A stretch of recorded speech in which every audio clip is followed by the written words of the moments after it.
Hello and welcome to Talking Aussie Books, a weekly podcast bringing readers and writers of Australian fiction together. I'm Claudine Tinellis. As an avid reader and passionate advocate for Australian fiction, I make it my mission to spotlight local talent. So if you're looking for your next read or simply want to learn more about the Australian literary scene, this podcast is for you. Grab yourself a cuppa, sit back and relax.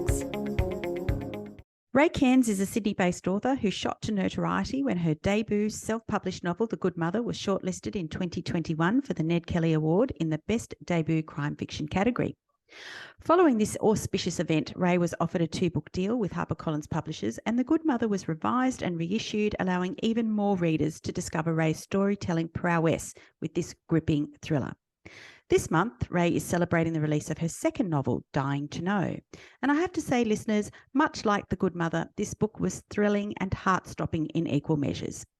From its opening pages, Rae sinks her storytelling hooks into us and doesn't ease up until the very end. With its intriguing premise, expertly researched details, and propulsive action, I picked up this book on a Sunday afternoon and simply couldn't put it down again until I was done. For several hours, everything took a backseat to this incredible story of love, loyalty, corruption, betrayal, and a sister's search for the truth.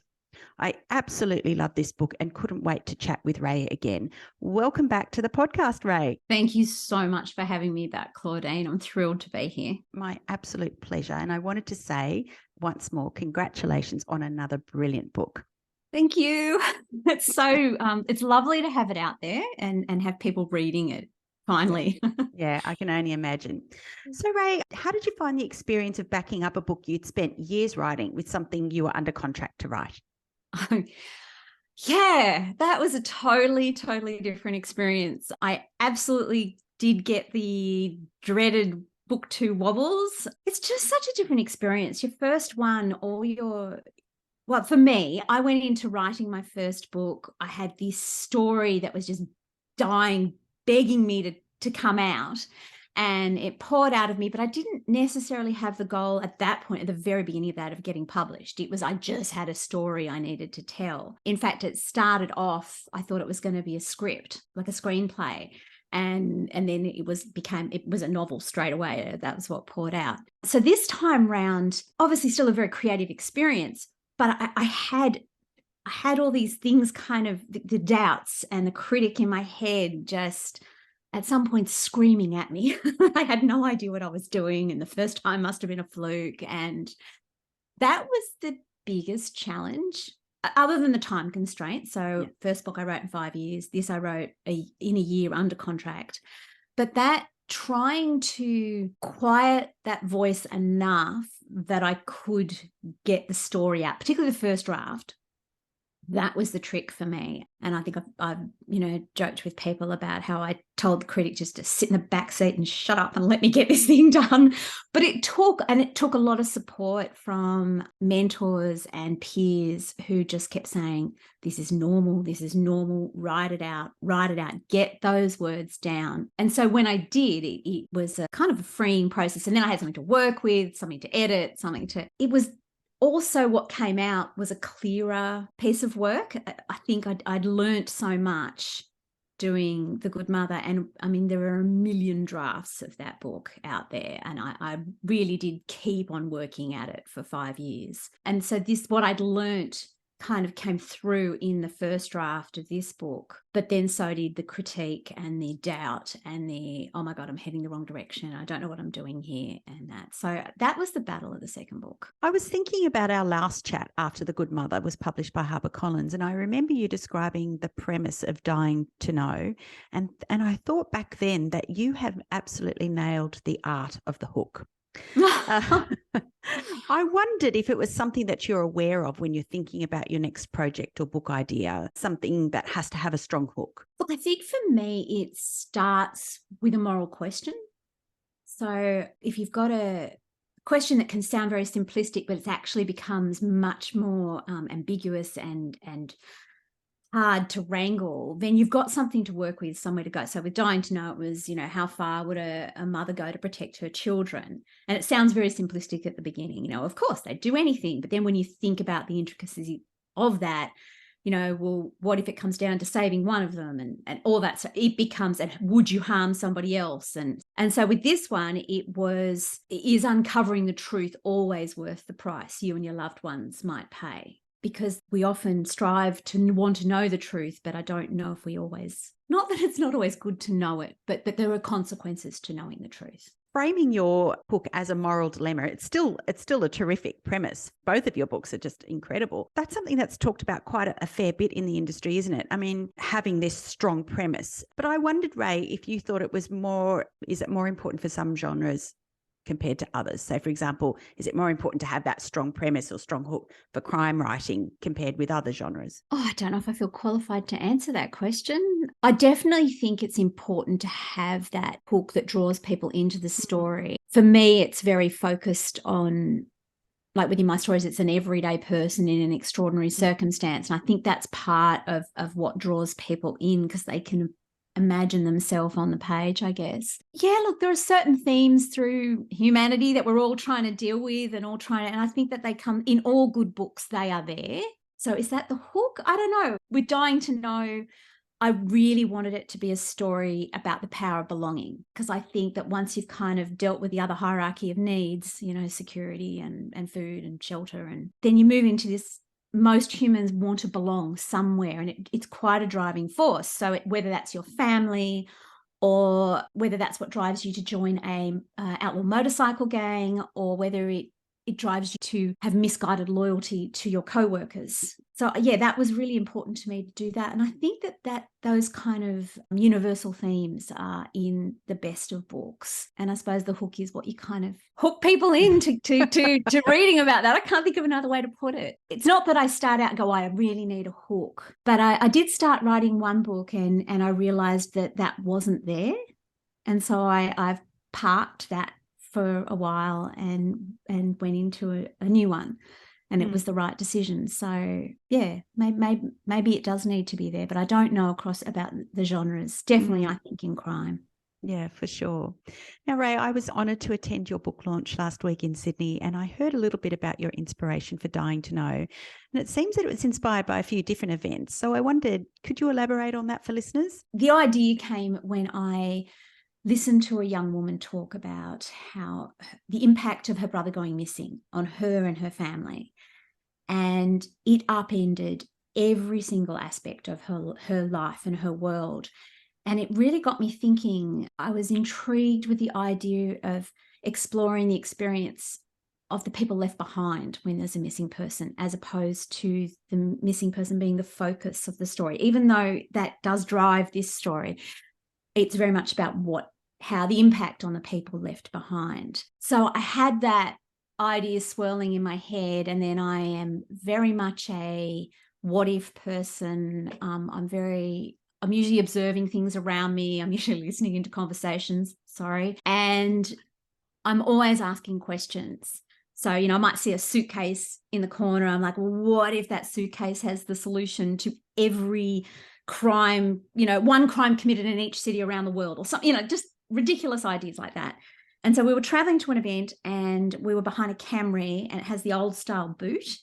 And I don't know, it just came to me, was like, what if someone's in that boot right now? What if they're trying to get out? Can they get out? Can they get their hand out the light? How does that work? Can you get the latch open? And that just set me off on this trail of research about how you get out of a boot, how you get trapped in a boot, that kind of thought process. And those two ideas came together. And then I had that moral question in my head. I wanted to explore about, truth and how important it is. And then my husband and I had started riding a motorbike. Well, he rides, I'm on the back, because then I can switch my brain off. And we went to all these places and met all these people, and the entire lifestyle really intrigued me, and it opened up this whole other world to me. There are people from all walks of life that are in the motorbike scene. And yet I also knew about the way the outlaw biker scene had spilled onto the streets of Sydney from back in the 80s with the Milperra massacre through to the 2000s with the Sydney airport brawl. And so you kind of had all these different aspects of biking. So I threw myself into research, which I absolutely love, and read a ton of biographies from the gang's perspective and from the police perspective, you know, people that had been undercover in the bikie world and stuff. And then that wasn't quite enough. And so I talked my husband into accompanying me on trips to biker haunts and rest stops and cafes and the shops that they bought a lot of gear from and stuff. And we spent just a lot of time hanging out around those areas. And essentially anyone that would give me the time of day, I struck up a conversation with and tried to get a feel for why they loved the lifestyle, why they were interested, all sorts of things. And I was eavesdropping, and I was just absorbing this lifestyle. So I got to talk to people like us who are weekend bikers who just, you know, like the experience of riding a bike, through to people that are really in the lifestyle. You have all the gear and it's a big part of their life, through to those that have dipped their toes in the waters of outlaw motorcycle clubs.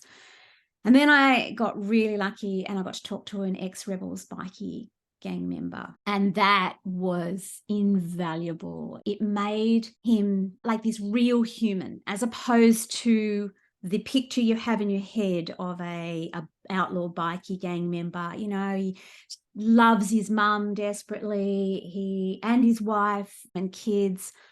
But he talked to me about why he'd got into the lifestyle in the first place, how he believed that society didn't, you know, do anything for him, and he wanted to live on the fringes, and he thought he should be allowed to live there as long as it didn't impact anybody else, through to what he thought about the Strike Force Raptor and the police, and he talked to me about the daily life of being a biker. And it was just, he was a real person, he was a real person. And it kind of, worked through any prejudices or opinions I might have had about what a biker was. And I knew I wanted to thread that in the story. And then I also knew I needed to balance that out with talking to the police. And so I talked to numerous police officers, but in particular, I went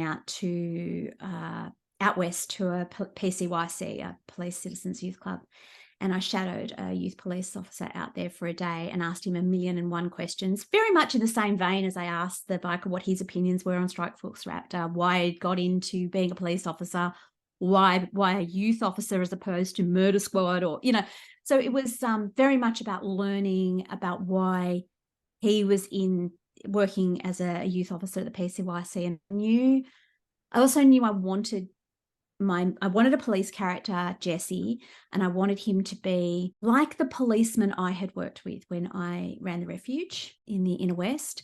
And the police I'd met there were genuinely trying to do their job to the best of their ability. They had good hearts. They wanted to do their best for the kids that I was working with. They made mistakes. We all made mistakes. They're human, but I just didn't want that brooding policeman or the alcoholic policeman. I wanted that real person that I had experienced in my work. So that research kind of gave me Jesse. And then I read a ton of newspapers. It's important to me. Each day I read and try to take in what are the current affairs at the moment. And it's important to me that they are in the pages of my novel. They're not there blatantly, but they are there, and they definitely informed this story. And kind of all these bits and pieces play around in my subconscious, and I don't know what happens up there, but they all come together. Then I sit down to write, and I start at the beginning, and I write in chronological order, and I discover the story at the same time. And I absolutely love that part of the process, because it's like, I didn't know that was going to happen. And then I'll, editing process, I'll go back and go, did I plant enough information that I'm not kind of revealing something at the end that I haven't got through there? And my subconscious will have planted bits and pieces. Sometimes I need to, tease them out more. Yeah, so the research part of my novels, and it was the same with Good Mother and with my next novel, they're so important to me. I'm passionate about it. I love it. And it definitely helps me get into the story. So even though Good Mother, I had been there and experienced it, I was able to do that through research in this one. I just love hearing about how inspiration and different events culminate into this incredibly cohesive and intriguing, propulsive story, as I've said before. Absolutely wonderful. Okay, so we've talked about, about the premise of the book and all the inspiring events. But for the benefit of listeners who haven't had a chance to read it yet, can you tell us more about the story?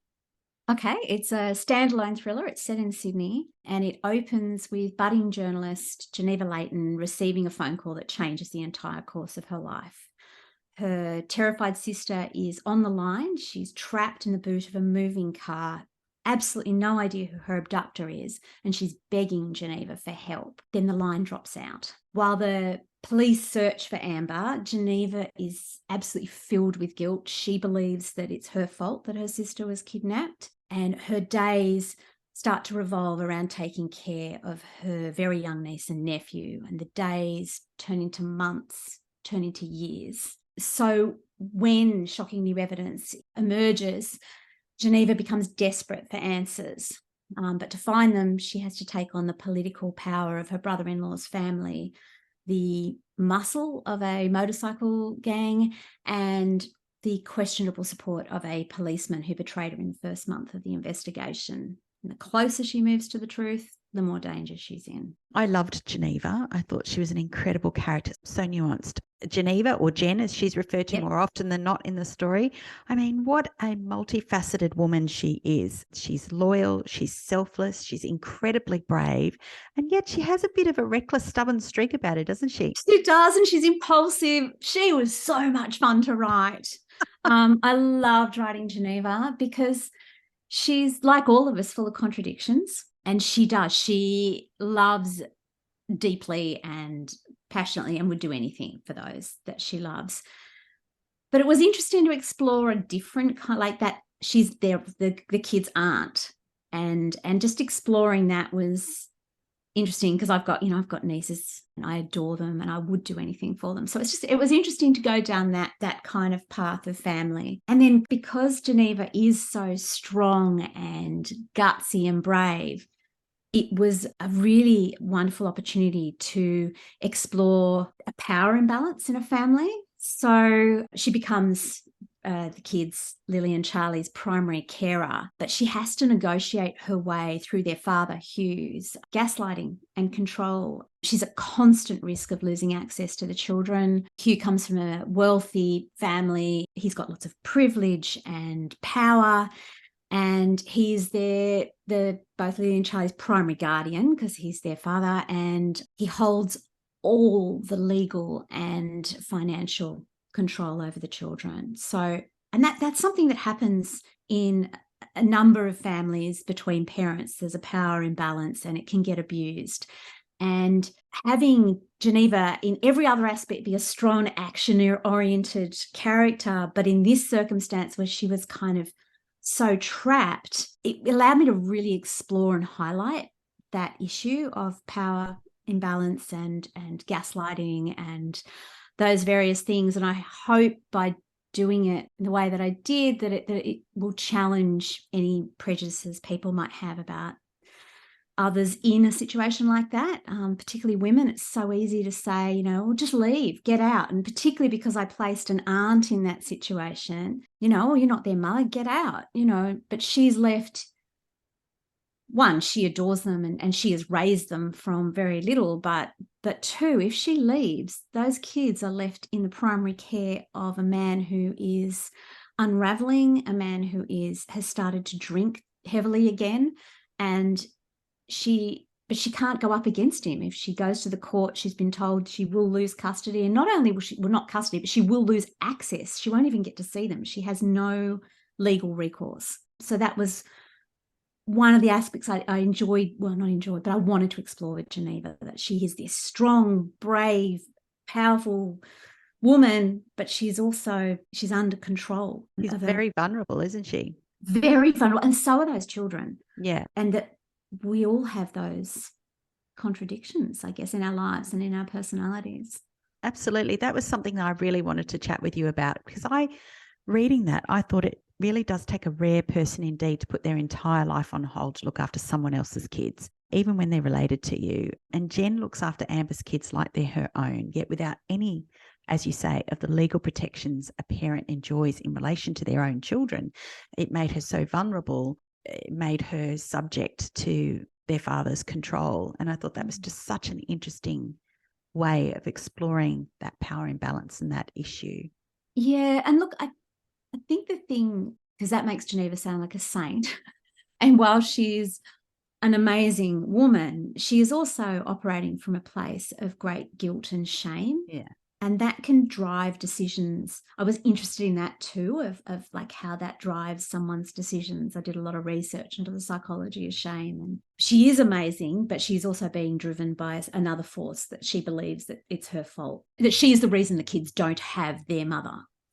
Yeah. And I think their father uses that to his advantage as well. Oh, yeah. Yes. Now, in her quest to uncover the truth behind her sister's disappearance all those years earlier, Geneva really does put herself in some sticky situations. Did you ever think, Rae, no, I can't go there? Like, or were you more about what can I do to push Geneva's buttons or make my readers cover their eyes? Because I was a bit like that. I was like, oh no, don't go there. Don't do that. I think because she has that inquisitive background. She's trained to be a journalist. She's gone to university and then she's in a cadetship when all this happens. So I think she has that wanting to go out and find out what's happened. But obviously the moment that her sister goes missing, the cadetship goes out the window and she is very much focused on her niece and nephew. But I think she's so that inquisitiveness drives her desire to find out the truth. And then she starts to feel like she is the only person trying to get to the bottom of what happened for her sister. And I think that can be a driving force in some questionable decisions. And she is impulsive and she is, at her heart, she's an adventurer and she is. So, yeah, but as a writer, it's all about making it worse, putting her in a corner. Can I get her out of that corner? Will that work? And I think when you put a character under fire, that's when you really find out who they are. Just like in life, someone that's put under, intense pressure, you find out who they really are. And that's something I love about crime, because it's the perfect place to do that to someone, to find out what makes people tick and how they, why they make the decisions that they do. At the heart of this story, I think, is a very clear sense of grief for the wife, the mother, and the sister who went missing, Amber Forsyth, and particularly the way each of her family members deal with their grief, especially not knowing what happened to her. I wondered, Rae, how you got into that headspace.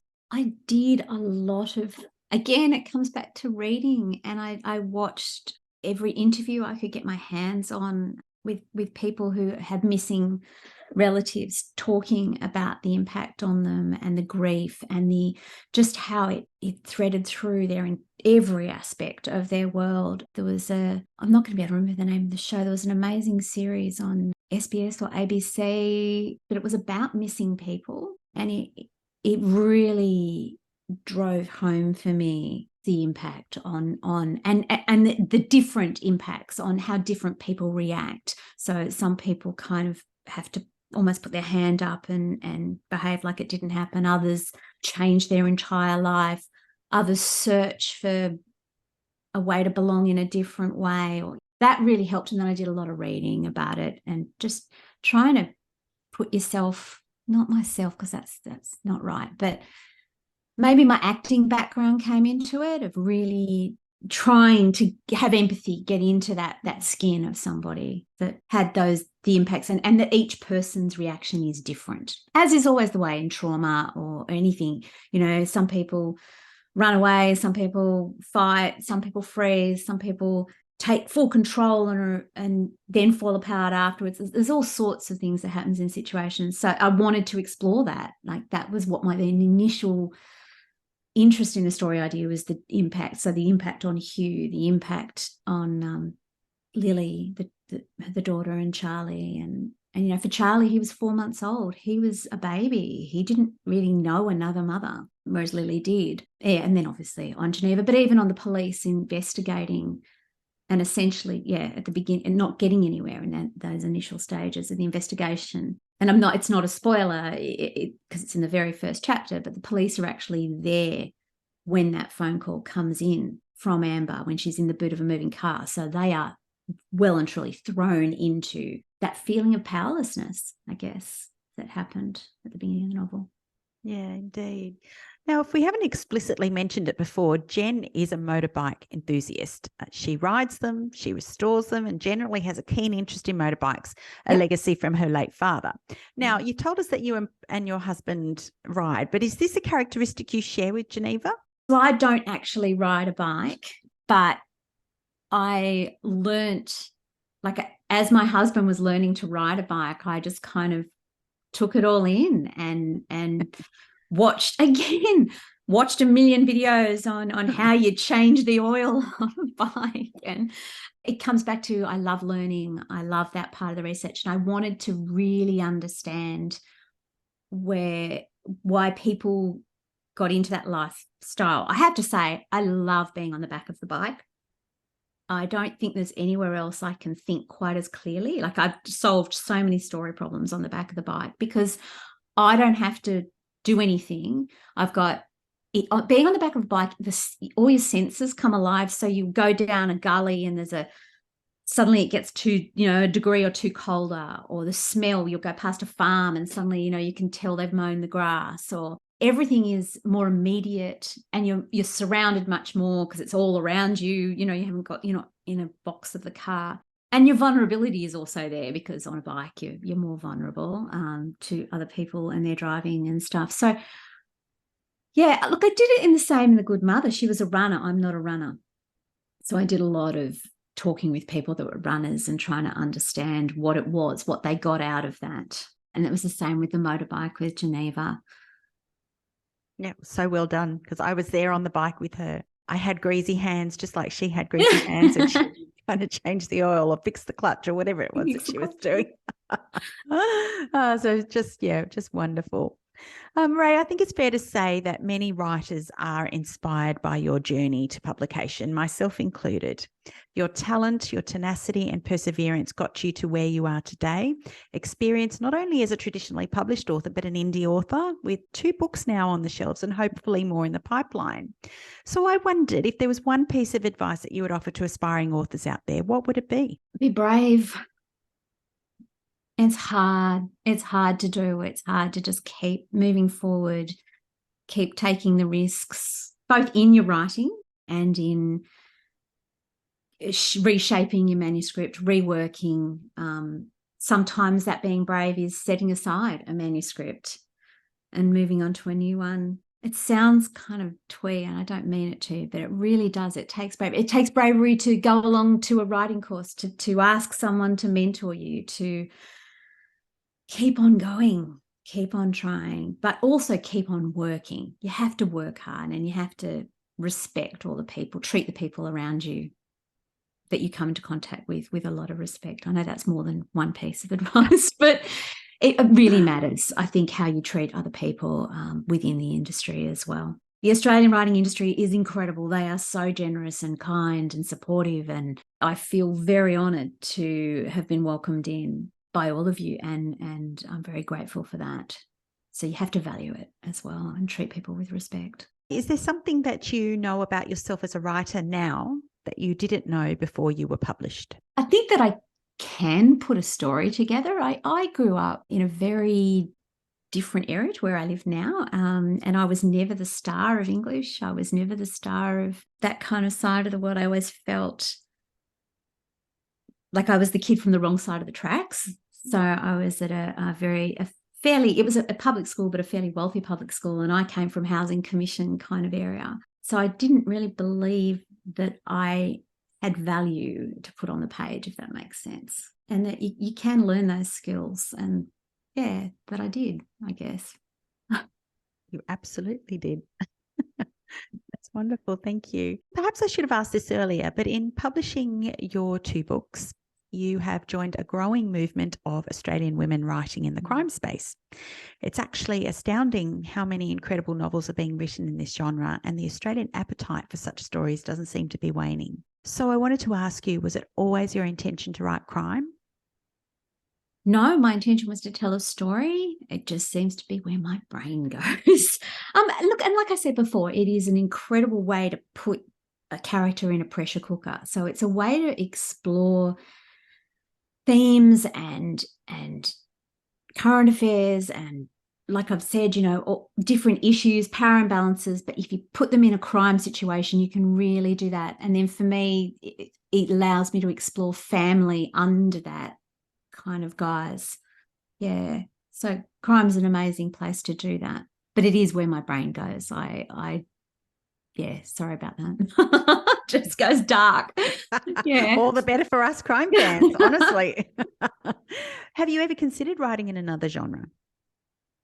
I think when I very, very, very first toyed with the idea of, I might try writing something, it was going to be set in Wales, because I have, family history back in Wales, and it was going to be, a historical, I don't know, something, but it didn't. Yeah, it was never going to happen. So what's next, Rae?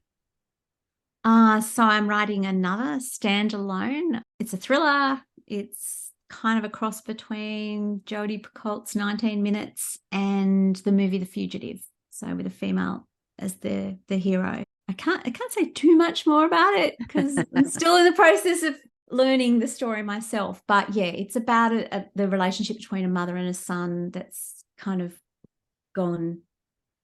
They've separated, and the impact of that on the two of them. So she ends up suspected of a murder. The police tracking her down while she's trying to track down her son, who she believes is about to commit an act that she needs to stop him from doing. Yeah. Okay. Sounds amazing already. Rae, if listeners wanted to learn more about you and your books, how can they do that? You can go to my website. It's raecairns.com. I'm also on social media, mostly Instagram, Rae Cairns Writes. And then I'm also on Facebook as well, which is also Rae Cairns Writes. Yeah, fantastic. That's brilliant. Rae, I so thoroughly enjoyed reading Dying to Know, and I can't wait to see what you do next. Congratulations once again, my friend. And thank you for joining me on Talking Aussie Books today. Thank you so much for having me. I love your podcast. So it's a real honour to be here. That's a wrap, folks. If you enjoyed this podcast episode, please drop me a line via my webpage at claudinetinellis.com, via Instagram, Facebook or Twitter. Alternatively, consider leaving a review on Apple Podcasts, Spotify or Google Podcasts. Until next time, happy reading.